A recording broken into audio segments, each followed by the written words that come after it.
Hello, hello, hello, hello. Magandang hapon, magandang umaga, Philippines, sa inyong lahat. And then, of course, Jessar, kamusta ka?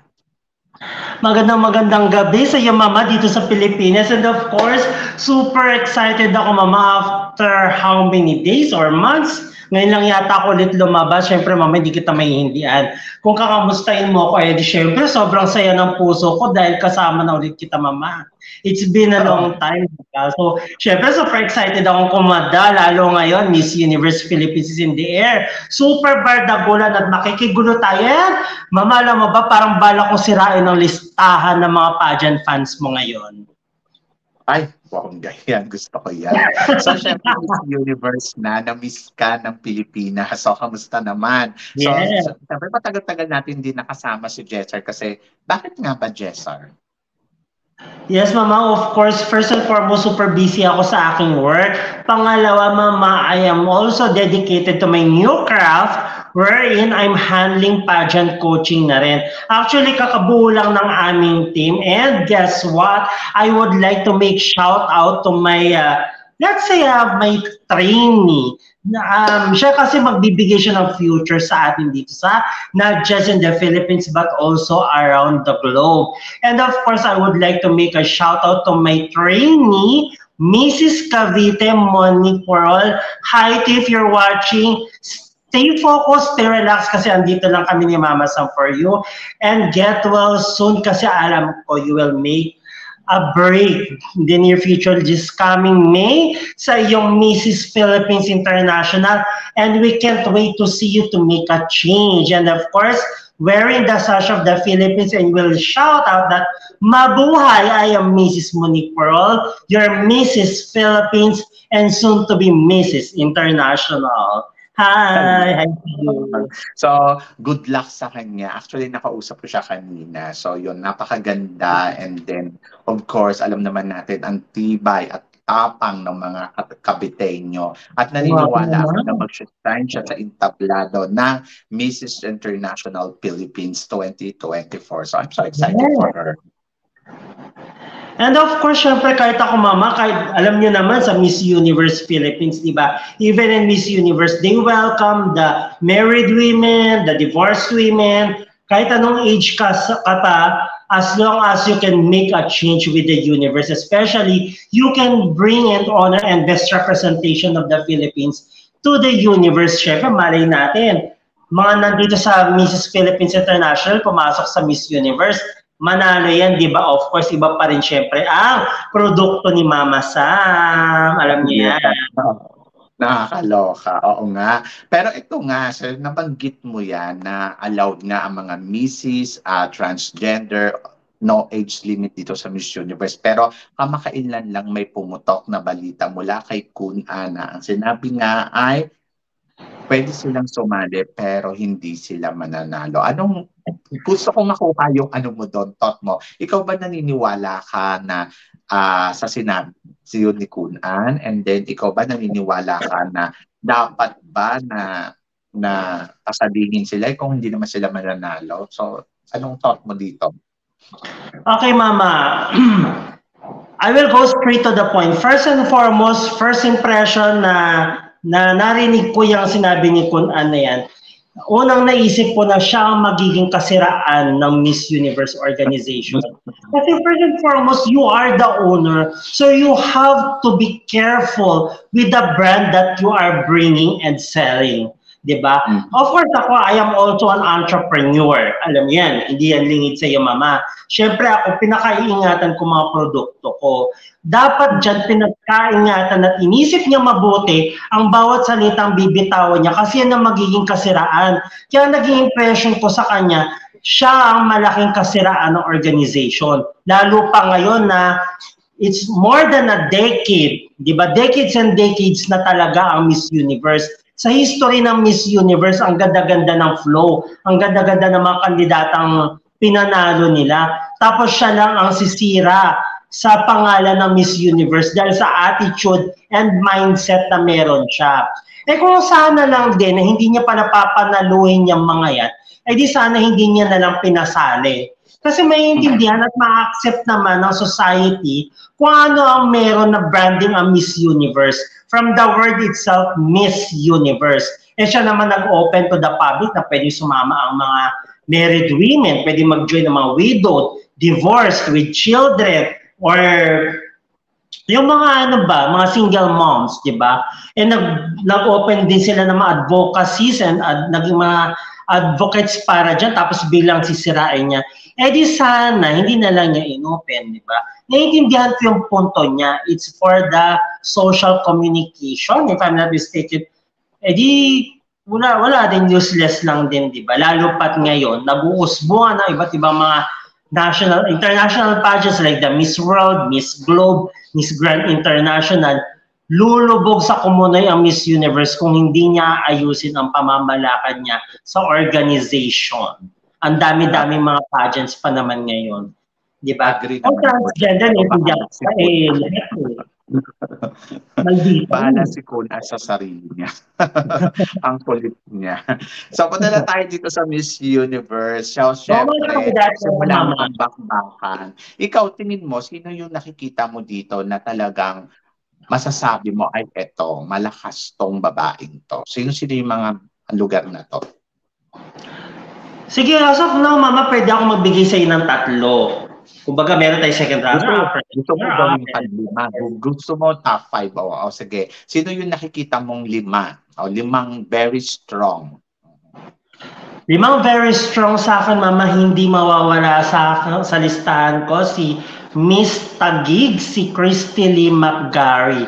Napaka-strong yan, Mama. Hindi pa siya nag-Q&A, Mama, pero yung stage presence niya, ang lakas niya. Kahit naman na ihalo mo siya sa iba't ibang mga candidates, lulutang at lulutang siya kasi she has her unique presence on or off the camera, even at the front or the backstage. Talagang lutang si Miss Taguig. Siyempre, she has her own styling. Unang-una dyan, Mama, she has her own brand. At nakikita ko kung paano niya i-maintain yung brand niya as Miss Taguig or Miss Christy Lee McGarry with the name itself. Yung name niya kasi brand na yan eh. Hindi pa nag-Miss Universe Philippines pero sikat na siya talaga. And nasa wish list din siya ng ilang mga pageant vloggers. Kaya for sure, talagang hindi talagang hihindian din yan ng organization si Christy Lee McGarry of Taguig. Then of course on my 4th, I know it will be a big surprise for you. I chose also Miss Pasig City, si Selena Antonio. Ang lakas din ng presence din yan, Mama. When I look straight to her eyes, kitang-kita ko kung gaano ka-strong ang presence ni Selena Antonio. Inaantay ko na lang talaga, Mama, yung pageant night kasi alam ko merong ibubuga to.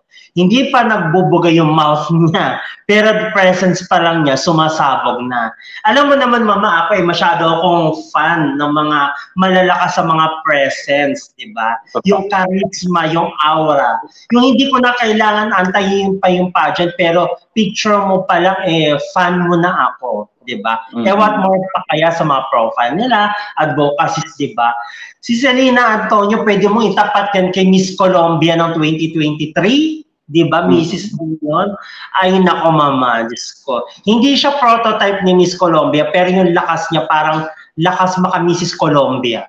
Parang ganun ang dating sa akin, Mama. And,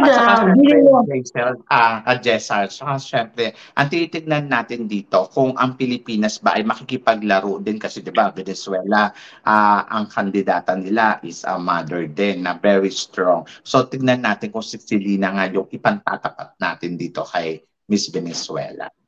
Opo, Mama. Naintindihan ko naman yung point yun, pero syempre, hindi naman pwedeng itapat lang natin kay Venezuela kasi ang dami-daming kandidatang lalahok sa Miss Universe. And for sure, baka meron ding Mrs. din na Mrs. Spain or Mrs. Mexico or Mrs. Russia, di ba? We might not know. Mahirap kasi na itapat siya sa isang kandidata lang, di ba? So, kailangan siya yung best representation ng Pilipinas na kahit sinong itabi sa kanya, wali.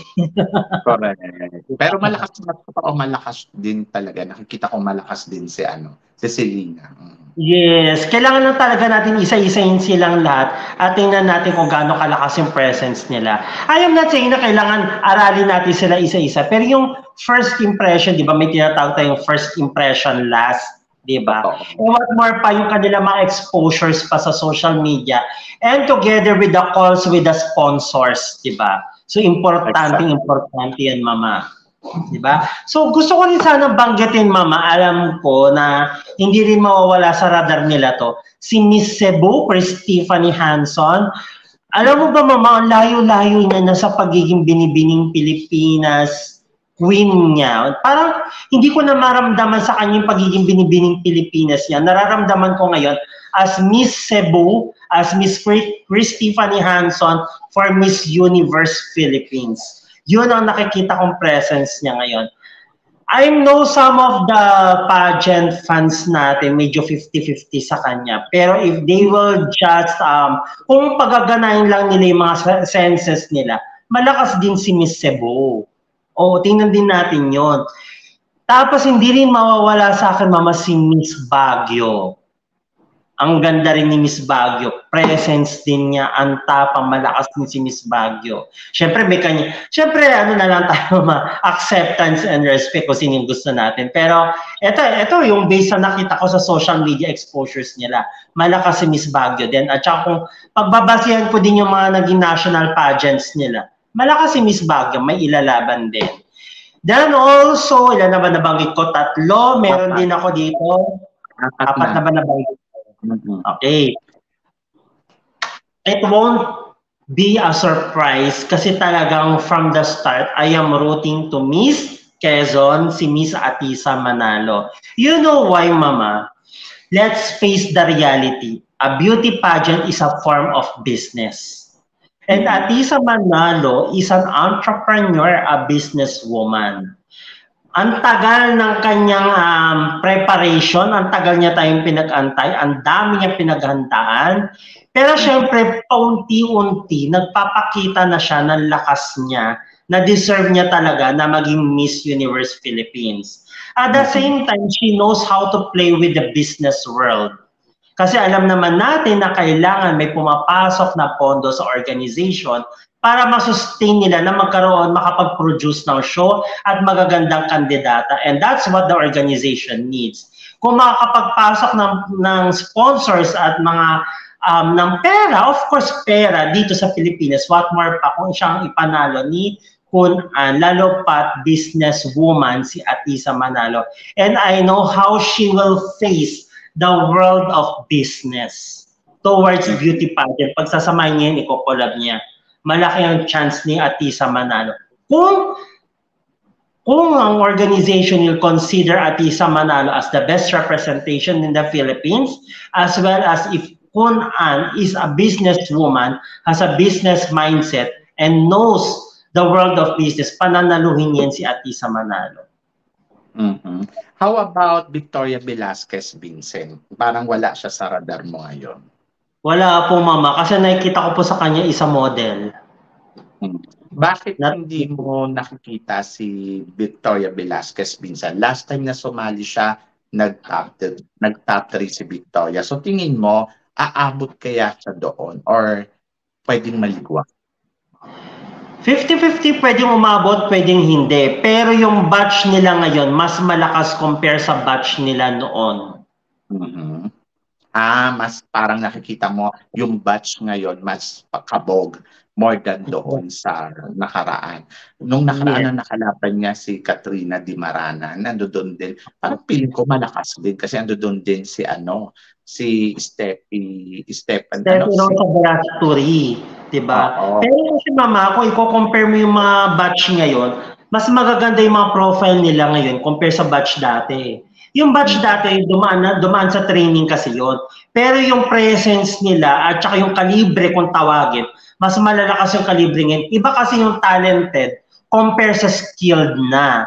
Kasi ang talent, darating ka dito, papolish ka na lang eh. Hindi tulad sa mga skill, na-train pa yan. Of course, lahat naman sila tinetrain, pero iba yung na-polish eh. Itong batch kasi na to, talented queens tong mga to. Natural queens. Oo, I agree naman. So, punta tayo dito kay kay Alexi Brooks ng Iloilo. Ikaw ba nakikita mo si Alexi na talagang pwedeng makoronahan ngayong taon na to? Or pwedeng hindi? Pwedeng hindi, pero kung sasabihin mo siya yung pananaluhin, I don't think so. Unang-una kasi alam naman natin ang Miss Universe ayaw ng prototype. Diba? Hindi naman sinasadya ni Alexi Brooke na makumpara siya kay Zozibini Tunsi. It is just that na kailangan i-prove niya na siya ay si Alexi Brooke as Miss Universe Philippines, not somehow like Zozibini Tunsi. Kailangan umalis siya sa anino ni Zozibini Tunsi. If not, madaling maumay sa kanya ang tao. So, yun ang challenge, di ba? At saka at the same time, meron kasi siyang mas malapit siya sa pagiging African compare sa pagiging Filipina. Okay lang sana mama kung medyo humaba yung buhok niya, di ba? Pero hindi, iba yung kanyang pinapakitang hairstyle. Siyempre, hindi na siya unique sa part na yun kasi nga may Zozibini Tonsi na, di ba? Ilang Africans na rin ang sumali na short hair or bald, di ba? Pero sa part niya, dun siya mahihirapan. Kumbaga talented queen na siya eh, andun na yun, but the thing is, kailangan niyang umalis sa pagiging prototype. So, kailangan niyang, yan niya ulit eh, kailangan niyang i-rebrand yung sarili niya. Baguhin yung sarili niya sa part na yun. Punta naman tayo dito kay sa mga overhype. Sino tingin mo overhypes? Ayan nga, mama, overhype din yan. Si Miss Iloilo, si Alexi Brooke. Sobra exposure niya, sobra yung niya sa yung dating niya sa social media. Medyo siya, kumbaga parang kumalma lang ng konti, kalma lang tayo. Kumbaga, hayaan nating ma-excite yung mga fans niya sa kanya, 'di ba?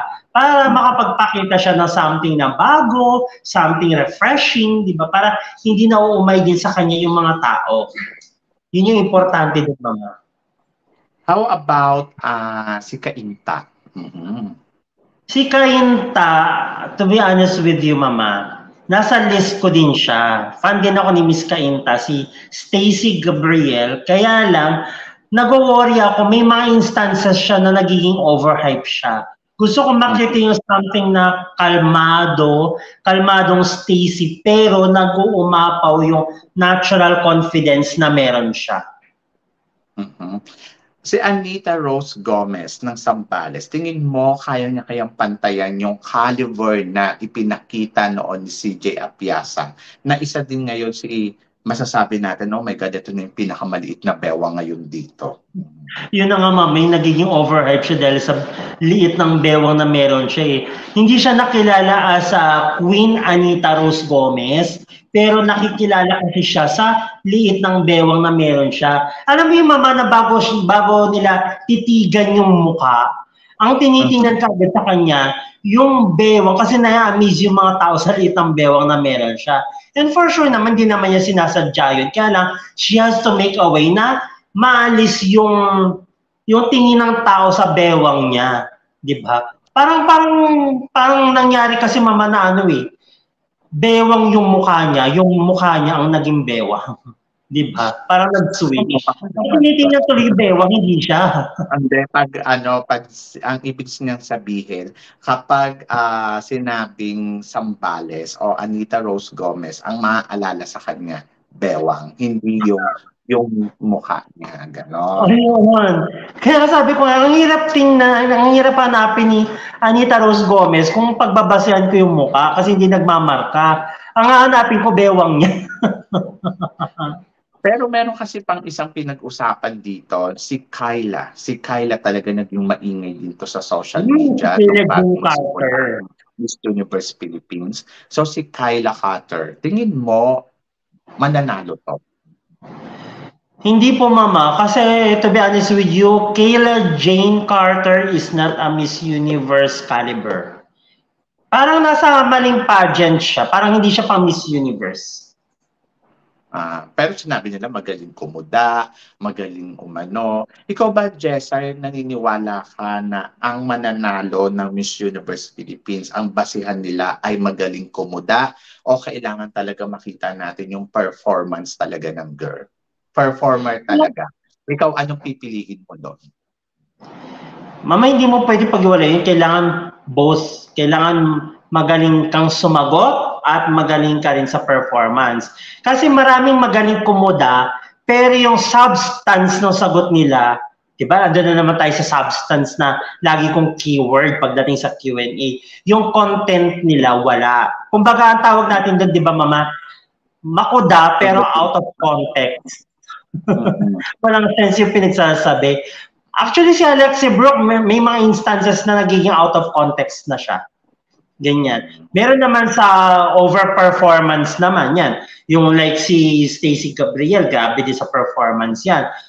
Yung sa performance naman niya, minsan sumusobra na. Hindi na pang Miss Universe yung material ng performance niya. Anita Rose Gomez, sa din yan. Na performer talaga siya. Yung katawan niya, hindi pa lang gumagalaw, pero overhype na. Nawawala na yung pagkakalibre ng Miss Universe. Lalo na si Alexi Brooke, talaga may mga instances na pag makuda talaga siya, pero out of context naman. Tapos yung performance niya, sumusobra naman niya. Imbis na nagiging Miss Universe yung dating niya, nagiging pang Miss Grand International na. So, kailangan balance tayo. Hanapin natin yung performance na pang Miss Universe at kailangan yung substance ng sagot mo maramdaman ng mga Miss Universe fans and audience na pang Miss Universe yung sagot mo, yung atake. So, sino ang nakikita mong pang Miss Universe? Magbigay ka ng dalawang kandidata. It's Miss Atisa Manalo and Miss Taguig Christine McGarry. Bakit? Etong dalawang to magbabardagulan to. Sa performance, sa advocacy, at sa talino. Kasi yung talino nila, yan ay kusang lalabas yan ng natural sa bibig nila na hindi nila kailangang palabukin yung kanilang sinasabi. Anong tingin mo? Okay, hindi ko sasabihin na kung sino yung mananalo sa kanila tingin mo. Pero ang tanong ko is, anong tingin mo na pwede nilang ikatalo?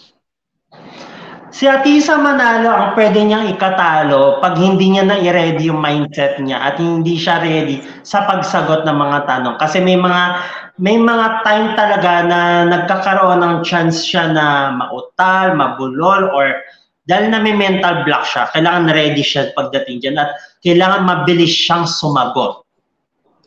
Si Christine McGarry naman, ang possible niyang ikatalo dyan is kung hindi niya ma-focus yung sarili niya.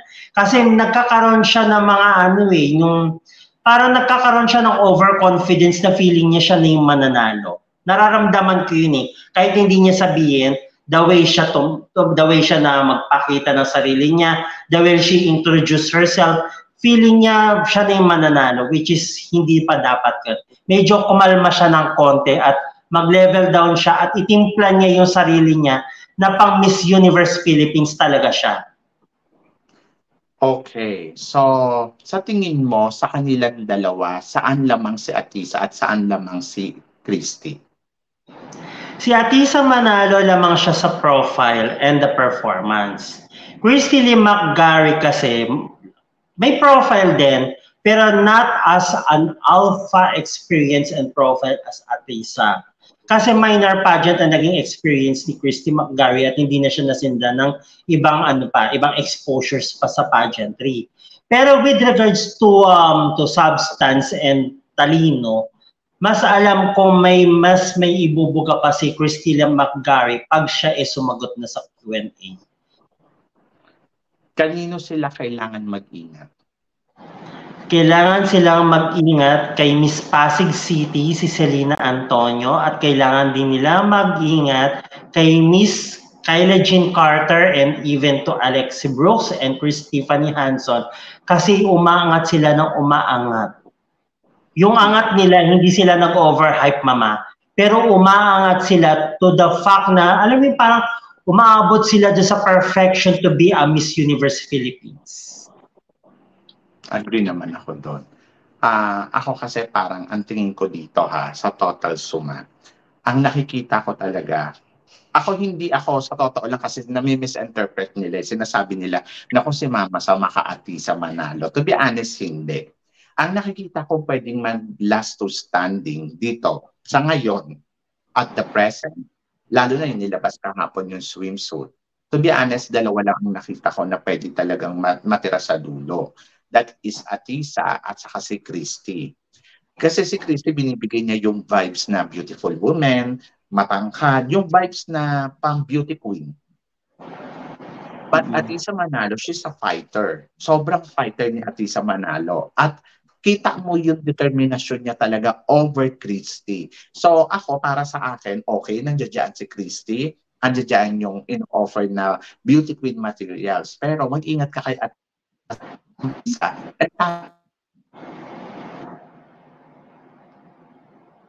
Sa trabaho niya. So doon sila mag-ingat kay Atisa. Parang at the end of the story, talaga mamimaintain to ni Atisa hanggang dulo. Atisa to. Totoo. Pero pwede kang malusutan talaga ni Christy McCary anytime. So ganun yung laro. So ngayon itong mga nasa sumusunod sa baba, andiyan si Alexi na pilit talaga nilang itinataas. Pero parang feeling ko, makakapasok naman sa top 5 pero mahihirapan sa laro. Totoo. Dahil sa kanyang but malakas yung chance niya madali sa kanyang makatungtong sa top 5 pero mahihirapan para abutin ang corona. Na-gets mo? Madali sa kanya kasi laro to So para since na marami sumusuporta, patuto anuhin nila yan, paabutin nila yan sa top 5. Pero yung sasabihin mo, priority ba siya na maging Miss Universe Philippines? Doon medyo hindi ako sigurado. Lalo na yung sinasabi mo, prototype, yung team So, depende sa laro. So, ngayon, malaki yung chance na talagang abanger siya dyan. Oo. Malaki yung chance talaga na nakaabang. Either Baguio. Isa rin to sa mga pwedeng makalusot. And then either Kainta also na pwedeng makalusot sa top 5. Pero kasi parang feeling ko, bago sila makarating, harang si Victoria Velasquez Vincent. Opo. Si Victoria Velasquez Vincent, Mama, nakikita ko silent killer yan. Ang tahimik niyan. Maingay lang ang fans niya, pero tahimik siya magtrabaho. Pero kasi si Victoria Velasquez Vincent, nakaharang sa mga to. Totoo po. Nakaharang sa mga to para bago tumutong sa top 3. Ano ba, Mama, nakikita ko itong Miss Universe Philippines na to. Parang ang laro niya parang chess. Merong black team, merong white team. Na ang nangyayari, merong representative tong black, may representative na queen tong white. So ang nangyayari ngayon, itong mga nasa unahan, mga overhyped to na nag-uunahan sa corona, na meron pang mga major players pa sa likod na isang galaw lang nila dahil sa kanilang laki ng performance, malaki yung galawan na pwede nilang ma-checkmate yung magiging queen ng Miss Universe Philippines. Kumbaga parang ang dama dito, si Christy at saka si Atisa. Pero kasi, ang mga nakaabang, ang mga nakaharang dyan para makuha yung corona, isa si Victoria Velasquez Vincent. Pag once na nataob nila si Victoria Velasquez Vincent, isa sa kanila pwedeng lumusot sa top 3. Kasi alam na ni Victoria Velasquez Vincent ang galawan. Once na makalusot to sa top 3, ayun. So, pwedeng madali yung dalawa, ma-check out. So, depende sa laro. So, ako... Ako sa totoo lang, nakikita ko naman lahat. Hindi ko sinasabi na, nako, walang pag-asa manalo to si Alexi Brooks. Hindi ko sinasabing ganon. Pero nandoon din na doon tayo sa reality na laro to. So, tingnan natin. Pero, kung tatanungin mo ko, malakas ba siya? Oo, malakas siya. Sabi ko nga, anytime pwede siyang makalusot. But mahihirapan sila. Hindi ganun kadali.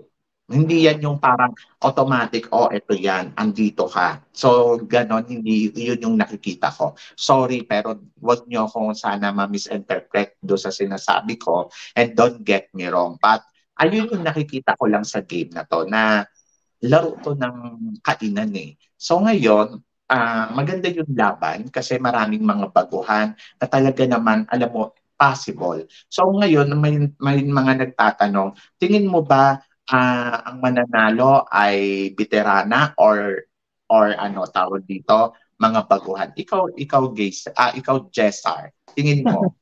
Na-miss mo si Gaisel. Hindi. Lagi ko na siya nababanggit. Pag ikaw yung harap ko. Hindi, actually, Mama, we don't really know. Hindi ko rin masabi. Maaring manalo ang isang baguhan, isang fresh candidate kasi nakikita niya na through TV, through YouTube or social media kung paano ang laruan sa Miss Universe Philippines. At nakita niya na ang mga profile ng mga kandidatang sumasali, naaral niya na. Diba? Kasi ano pa lang siya, kumbaga parang fanatic pa lang siya. Pwede rin naman din manalo yung mga veterans, diba? Yung mga may experience na. Kasi alam nila kung paano lalaruin at paano i-elbow yung mga walang experience, yung mga baguhan. So sa totoo lang, Mama, si Victoria Velasquez Vincent, alam niya na ang galawan sa Miss Universe Philippines. Si Atisa Manalo kasi may experience na sa international pageant, alam niya ang galawan. But the thing is, it's a different platform. Nung time niya kasi nandun ang Miss Universe Philippines sa Binibining Pilipinas, kaso wala na. It's a different owner, it's a different organization, and Atisa Manalo should not play safe kasi pwede niyang ma-elbow si Atisa at saka si Christy Lee McGarry. We are talking about these two before, pero nakakaligtaan din natin yung mga veteran na may experience na sa organization na to. So possible din nila silang i-elbow ni VVV kasi alam niya na may connection na siya sa loob. Ako 50-50. 50-50 yung laro. Pwedeng nandirito sa sa veterana, pwedeng nasa baguhan. Kaya lang kasi masyado pang maaga para sabihin natin ako sa veterana na to. Masyadong maaga. Either sabi ko nga si Atisa ang nakikita ko na pwedeng manalo ngayong taon na to, but nandoon pa rin ako na pwede talaga siyang malusutan ng kahit sino dito. So, sabi ko nga, yung mga nabanggit ko, nandiyan sila Alexi, nandiyan sila tawag dito, Kayla, nandiyan sila Baguio, sila Kainta. Ayan nakikita mo malakas. Either si Bulacan, baka biglang mag-magic to, yung mga ganon. So marami, hindi pa natin alam. But just, let's say, di ba? Let's say we cannot tell. So wag kayo masyadong seryoso. Kasi kahit kami, nandoon kami sa momento na inaabangan namin sila at titignan namin yung laro nila. So pasensya na kayo kung minsan parang hindi nababanggit yung favorite ninyo. Ito pa, si Cyril Payumo, isa dito na pwede din biglang umanga na hindi mo alam, di ba? Pwede masira ang listahan natin, di ba? Correct. Kasi iba din yung ino-offer na itong beauty. Hindi rin to, parang feeling ko, hindi mo pwede underestimate na, ay naku, mawawala sa eksena yan. But tignan natin, maaga pa. So nandoon pa lang tayo sa, nagsisimula pa lang yung laban. Wala pa tayo doon sa exciting moment. But nakikita naman malakas. Actually nga, si Miss Kananga nga, hindi nila pwede yung pinalitan na bago kay Natasha Jung. Si Phoebe, malakas din to, Mama, pero di natin alam paano pwede niyang i-offer. Kaya tulad na sinabi mo, tama ka doon, Mama. It's too early to predict, too early to conclude, too early to evaluate, or too early to say kung sino ang mananalo. Baring nasasabi lang nila na siya ang mananalo kung sino man yung kandidata. Kasi nga, yun yung gusto nila at yun yung sinusuportahan nila. Pero tulad nung sinabi ko before, yung mga previous guestings ko sa iyo, Mama, walang masama na kahit papaano isa-isayin natin ng mga kandidata para malaman naman natin kung anong ino-offer din nila, di ba? At least at the end of the day, malaman din nila kung anong gusto ng organization. Hindi tayo magkakamali sa pinili, wala tayong magiging frustration. Kasi pag nagkaroon kayo ng frustration, andyan namang bebenggahin nyo naman yung mga sinuportahan ninyong kandidata, bakit sila natalo. Diyan tayo So yun. So basta abang-abang lang tayo. For Abang-abang. now, yung mga nabanggit natin, yung nakikita natin na nakikipaglaro, maaaring sa kalahati ng eksena nila, biglang may umusbong na bigla tayong magugulat, hindi natin alam yun. So for now, just play the game. Ganun Yeah, lang, di ba? please comment down below. Share nyo naman kung sino yung mga napupusuan yung magla-last two standing. Malay nyo, sa susunod na live ni Mama Sam, andito ulit ako. Di basahin natin kung kung ano yung mga kuro-kuro nyo dyan. Pag-usapan natin, napaka-exciting ng batch na to. Walang tulak kabigin. Exactly. So yun, i-enjoy natin yung Baka kanilang magulat na lang kayo, si Mama Sam pala, kandidata pala doon, representing Laguna din, di ba? Binyan City, nako. correct. So yun. So Jessar, maraming salamat sa oras na Thank you so much, ibinigay mo Mama. sa I love you opinion so mo sa much. nangyayari. Maraming salamat. O batiin mo na, magpaalam ka na sa kanila at baka meron kang gusto i-promote mo na. You know what, Mama Sam, I will not say goodbye, but what I want to say is I want to see you soon again. And especially your fans, lalo pat na sa Miss Universe season na naman tayo. We cannot tell, baka mamaya, bukas sabihin na naman ni Uncle kung tawagin niya na mag-Miss Universe na tayo bukas, di ba? So, ano lang tayo, kalma-kalma lang tayo guys. At the end of the day, the sash of the Philippines will be worn by the candidate that will represent us to the Miss Universe. And with that, Mama, I would like to say thank you so much. I am so grateful to you. Forever, I will be Mama Sam's Angels at hindi mababali at mababago ang brand ko. Maaring medyo mixiksi ang buhok natin, numipis-nipis. Pero wala namang bababago dyan. Ako pa rin to, si Crown Jay-Z pa rin to, Mama. And I would like to make shout out again sa aking tinetrain na Mrs. Cavite for Mrs. Philippines International. Please, guys, please support her on her pageant journey. She is the first Filipina that I am training here in the Philippines kasi ang naging exposure ko before, puro mga hindi Filipino. So why not try na tulungan naman ang mga sariling atin na kababayan, di ba? Of course, my team, yung mga tumutulong din sa amin para may panalo ang aming kandidata, lalong-lalo ng aking multimedia teams headed by Zildjian Kasim. Thank you so much for supporting us. At ang buong team pa na papasok sa amin. And please support her. So, ang name niya sa Facebook is Monique Porol. And you can also click the link of the organization, the Mrs. Philippines International, and support her in the link. She is Mrs. Cavite, Monique Porol. Thank you so much for watching, and hindi ako mag-goodbye kasi lalabas pa rin ako dito. And I will be forever Mama Sam's Angel. I love you, Mama Sam. Thank you so much. Oh my God, napakatagal na natin, Jessa, sa mundong to. Kumbaga parang, overhype pag nagsalita. Ako yung paminsan-minsan ay lumalabas kayo sa channel ko. So, ako naiintindihan ko naman na busy kayo sa mga ginagawa ninyo, pero sobrang grateful ako doon sa honesty ninyo, sa loyalty ninyo, at saka syempre sa forever na pagmamahal niya sa akin. Marami na offer sa akin mga sa totoo lang na mag-guest sa kanilang mga vlogs, live, YouTube channels. Pero syempre, kailangan kong unahin kung saan ako nagmula. Kasi it is a sign of gratitude. Kasi kung hindi ka marunong lumingon sa iyong pinanggalingan, hindi ka makakarating kung saang channel ka. De joke lang, kung saan ka paroro.